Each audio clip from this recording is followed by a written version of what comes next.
मैं कुशाग्र बोरा और आप देख रहे हैं अभिषा ट्रैवल ब्लॉग्स।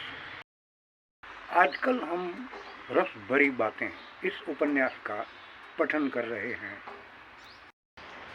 कल के हमने ब्लॉग में देखा किस तरह से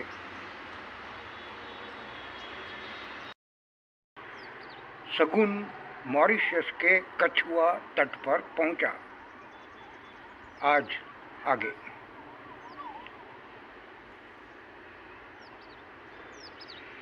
कार ड्राइवर को वहीं रुकने के लिए कहकर शगुन टर्टल बे पर टहलने निकला। अंधेरा धरती पर उतर चुका था। समुद्र का घूघव उसके कानों में टकरा रहा था, लेकिन साथ ही आसपास बनी हुई कैसीनो, खाने पीने वगैरह की रेस्टोरेंट और अन्य दुकानों में बज रहे लाउड स्पीकरों का शोर वातावरण में घुलकर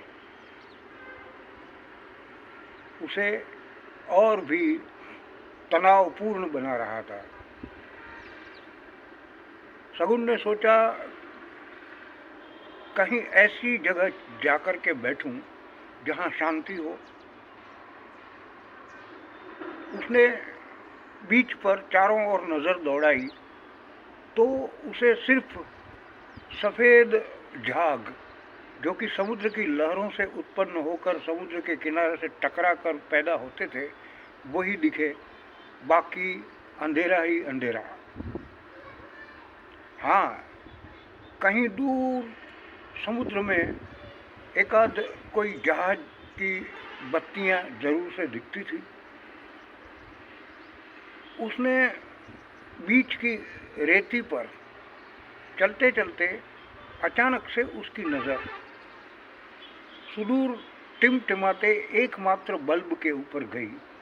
उसने ध्यान से देखा तो बाजू में ही एक झोंपड़ी नुमा मकान था। वो उसके नज़दीक गया तो उसने देखा कि उस झोंपड़ी के पास में दो चार टेबल और कुर्सियां छितरे पड़े हुए थे। न जाने शगुन को क्या सूझी कि वो एक कुर्सी खींचकर वहीं बैठ गया। तभी एक 10-12 साल की लड़की कूल्हे लटकाती मटकाती उसके पास आई और बोली, कहिए साहब, क्या लाऊं? शगुन ने पूछा, बेटा तेरा नाम क्या है?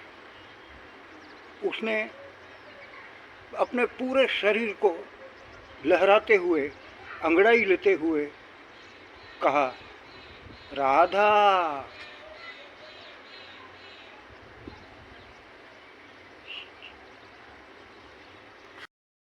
शगुन ने उससे पूछा, क्या लाएगी?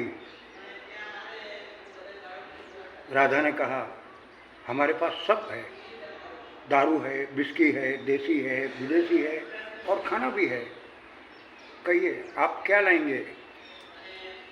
शगुन ने राधा को ऊपर से नीचे तक देखा और फिर उसने सोचा कि इस बच्ची के पास में शराब कैसे मंगवाऊं। उसने उसको पूछा,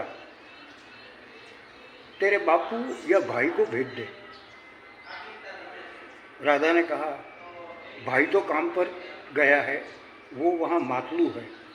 मातलू यानी जहाज का कप्तान, नाविक, नाव खिवैया। बाबा हैं, उनको मैं भेज देती हूँ। इतना कहकर लहराती हुई वो चली गई। आज के लिए इतना ही। कल फिर मिलेंगे। नमस्कार।